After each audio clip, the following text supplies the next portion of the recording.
PT PLN membantah PLTU Surabaya Ibu Kota Negara yang dibiayai PLTU Batubara Surabaya Jakarta. PLTU Batubara menghasilkan berbagai macam dampak buruk, tapi sayangnya Indonesia masih bergantung pada batubara. Terbukti berdasarkan data dari Kementerian SDM pada tahun 2025, 64,2% bauran energi Indonesia masih berasal dari batubara. Padahal batubara memberikan dampak buruk, baik dampak pada kesehatan manusia, dampak ekonomi, dampak sosial, dan juga dampak lingkungan.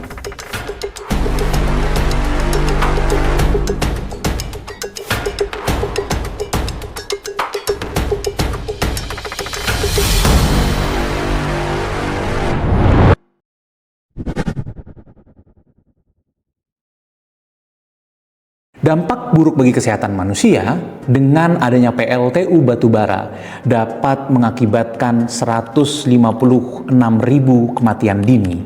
Selain itu, PLTU batubara juga dapat mengakibatkan penyakit ISPA, penyakit gangguan pernapasan, kanker, dan berbagai penyakit gangguan pernapasan lainnya. PLTU juga memberikan dampak buruk bagi lingkungan. Mengapa? Karena PLTU melepaskan karbon dioksida, sulfur dioksida, nitrogen oksida, dan partikulat yang dapat merusak kualitas udara, mencemari tanah, dan juga air. PLTU juga menjadi kontributor utama emisi karbon yang ada di dunia yang dapat menyebabkan pemanasan global, kekeringan, dan juga kenaikan permukaan air laut. PLTU batubara juga mengakibatkan dampak buruk bagi sosial ekonomi kita. Mengapa?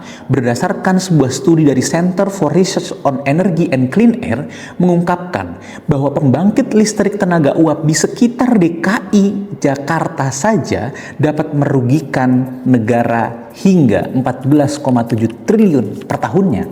Kerugian tersebut disebabkan oleh faktor kesehatan seperti biaya pengobatan, ketidakhadiran di tempat kerja karena sakit, bahkan kematian yang disebabkan oleh pencemaran udara oleh PLTU. Selain itu, PLTU juga menyebabkan hilangnya mata pencaharian. Hilangnya mata pencaharian nelayan karena lautnya terkena limbah, serta hilangnya mata pencaharian bagi petani karena gagal panen akibat sawahnya terkena limbah PLTU. Selain itu, kerugian yang selanjutnya adalah pemerintah menanggung beban subsidi untuk produksi PLTU. Dengan berbagai dampak buruk tadi, maka penting bagi Indonesia untuk segera bertransisi kepada energi baru dan terbarukan. Sebenarnya pemerintah telah mengeluarkan Peraturan Presiden Nomor 112 Tahun 2022 yang pada intinya memerintahkan untuk menyegerakan pensiun dini PLTU. Tapi kalau sudah ada aturannya, mengapa prosesnya seperti jalan di tempat dan terasa ditutup-tutupi?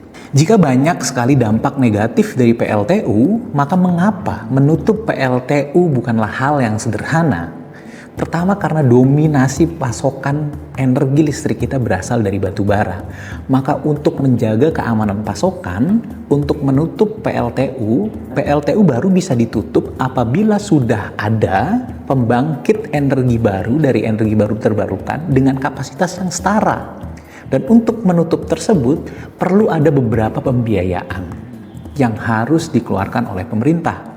Pertama adalah biaya berjalan, di mana pemerintah harus membayar operasional PLTU yang selama ini berjalan. Di saat yang sama, pemerintah juga membayar biaya investasi untuk membangun pembangkit listrik baru yang berasal dari energi baru terbarukan.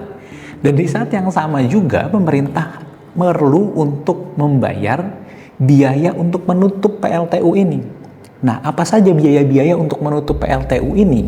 Misal seperti biaya penghapusan aset, biaya kompensasi tenaga kerja, biaya pembongkaran dan reklamasi lingkungan, kemudian kompensasi kontrak kepada pemilik PLTU, dan biaya-biaya lainnya. Lalu bagaimana kita bisa menghitung pembiayaan-pembiayaan tadi untuk menutup tadi itu? Nah, biaya-biaya tadi bisa dihitung dengan mengetahui bagaimana PJBL atau perjanjian jual beli listrik antara PLN dengan perusahaan swasta penyedia listrik tadi. Berapa lama, kemudian berapa besar energi yang diberikan, dan juga komponen-komponen lain. itu baru bisa dihitung apabila kontrak perjanjian jual beli listrik antara PLN dan juga produsen listrik perusahaan swasta membuka PJBL tersebut.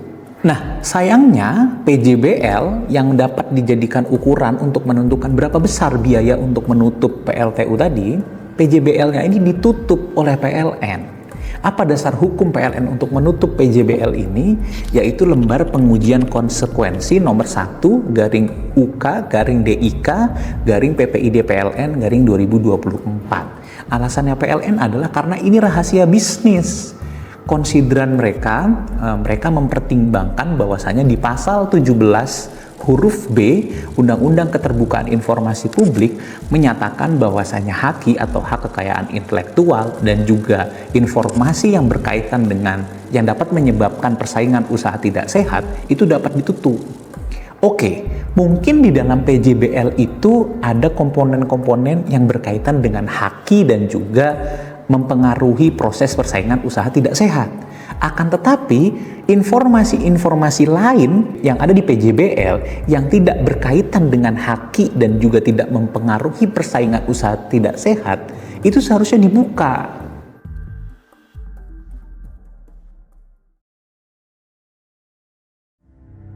Pertama adalah informasi terkait jangka waktu PJBL, agar kita mengetahui berapa lama perusahaan swasta tersebut akan memproduksi listrik.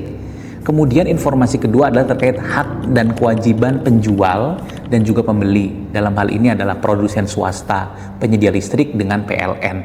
Agar kita mengetahui apa hak dan kewajiban penjual dan pembeli, terutama terkait dengan pelaksanaan kontrak. Selain itu, kita juga harus membuka dalam PJBL yang terkait dengan pengakhiran PJBL untuk mengetahui dan menganalisis kapan PLTU selesai beroperasi dan memastikan perkiraan biaya yang diperlukan untuk memensiunkan PLTU ini. Kemudian informasi yang lain adalah informasi penyelesaian perselisihan untuk mengetahui tata cara yang akan ditempuh oleh PLN dan perusahaan swasta dalam hal terdapat perselisihan yang berpotensi timbul dalam transisi energi atau memensiunkan PLTU ini.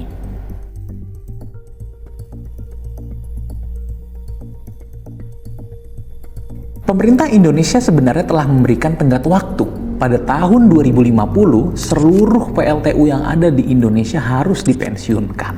Dan pembiayaan untuk melakukan pensiun dini PLTU tersebut sudah tersedia.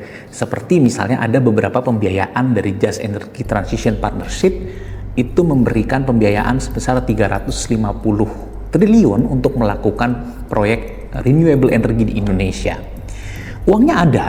Targetnya jelas, 2050 harus mempensiunkan seluruh PLTU, tapi karena kontrak PJBL-nya tertutup dan rahasia, kita jadi tidak tahu uang itu dipakai untuk apa.